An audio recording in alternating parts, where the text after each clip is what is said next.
Commanders fans, I'm not even gonna say what's good, but with this, I'm lukewarm on this. I'm lukewarm on this Carson Wentz, man, and I'm not gonna have a crazy reaction and dramatical reaction. But this is what Ron got desperate, man. He got really desperate, man. He pulled the trigger and made a move, struck out on Russell Wilson, struck out on Aaron Rodgers, and Deshaun Watson. You just don't know what's gonna happen, so he didn't have the time and patience to wait and see what could happen. You know, the verdict's on Friday. The bad part that really could happen is Deshaun Watson is just scot-free and innocent and all that. And then he goes to the Giants or the Eagles or the Panthers or something like that. And then he balls out with whatever team he goes to. But I'm not even going to talk about Deshaun Watson too much. Carson Wentz. So let's look at the details of the trade first, and then we'll get to my take and my reaction on the trade here. But yeah, Ron was just desperate, man. Seriously, like he told every media pundit, every TV show he went on, Josina Anderson, Good Morning Football, the local beat reporters, every show, Mike Silver's article, we are going aggressive for a quarterback.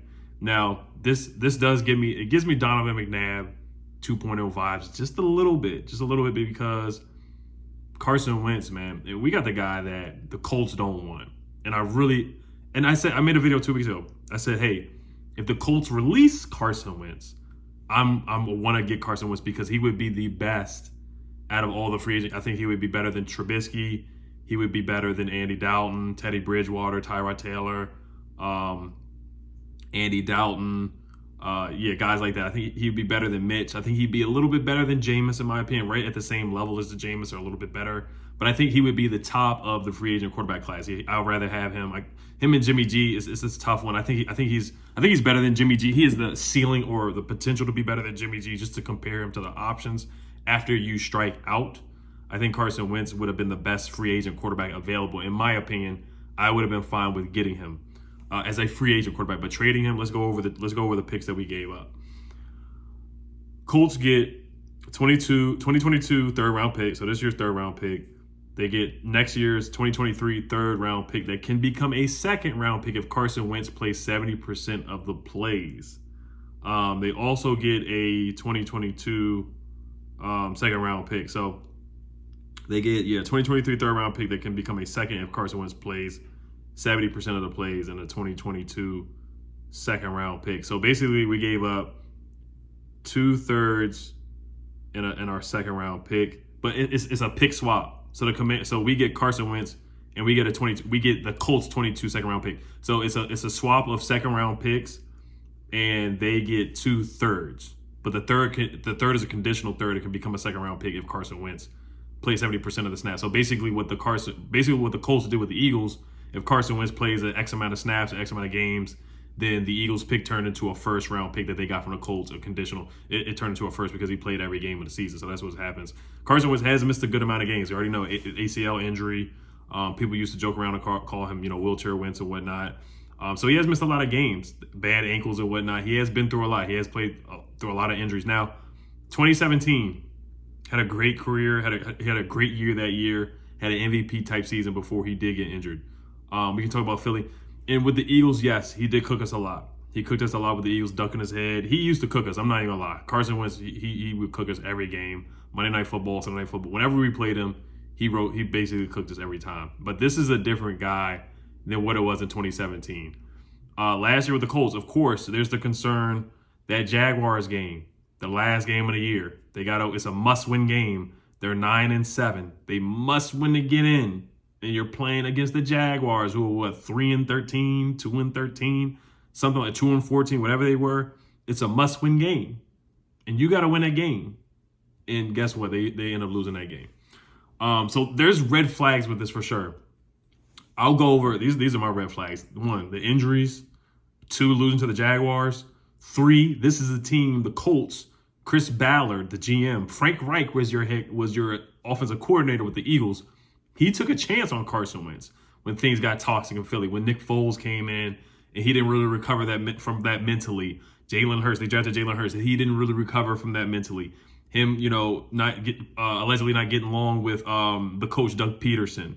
Some rifts between the front office, Howie Roseman, and other guys in Philly. So Frank Reich took a chance on Carson Wentz. They took him 1 year. They tried it out. He goes 9-8. They have the best running back and arguably in the league last year in Jonathan Taylor, and they still didn't make the playoffs. Right in the backs of a good defense in Jonathan Taylor, and they still didn't make the playoffs. And that's why Chris Ballard, we heard the rumors of him, he just wanted to release him. That's how bad it got with Carson Wentz, to the point where he just wanted to release him. And we're not going to talk about 27 touchdowns, 7 picks. You got to look at the context of the games. You got to watch the games and see why they were so ready to just give up on Carson Wentz after 1 year. That is a red flag. It is a huge red flag that we cannot ignore at all. We cannot ignore that at all. 27 touchdowns, 7 picks. It's a good touchdown to interception ratio. But what was he missing on the field? What was he not seeing on the field? Why did they lose to the Jaguars? Why did he come up small in big moments when they really, really needed Carson Wentz? Those are red flags right there. Can he stay healthy? Is he missing receivers? What's going on? Is he not making the right reads? Is he throwing interceptions at the worst time possible? Is he taking too many sacks? So those are the concerns right there. Those are red flags. But it's just crazy. And then we got to think about the draft too, man. Like, are we still going to draft a quarterback? But of course, it's going to be crazy. It's going to be lit. The storyline's going to be crazy. Playing the Eagles twice, him being able to get a revenge tour on them. I think the Washington Commanders should be more aggressive in getting talent around Carson Wentz. Now, this will be, are we still going to draft a quarterback? Are we still going to try to get a Kenny Pickett or somebody in the first round when you could get another wide receiver? If Ron Rivera really believes in Carson Wentz, where we know Carson Wentz is not going to be happy, who cares if he's about the mental thing, about his ego. If you do draft, say, a Kenny Pickett at 11 or Malik Willis at 11, or even in the second round, if you draft a Desmond Ridder in the second round, it's deja vu with Jalen Hurts. It's deja vu. And the mental with Carson Wentz, you know how he is, some of the things. I know he was on Hard Knocks with the Colts, I believe, so I probably will try to watch that just to engage, get a sense of his character or how he is, because there's always rumors about him being a bad leader or him not getting along with teammates, having an ego.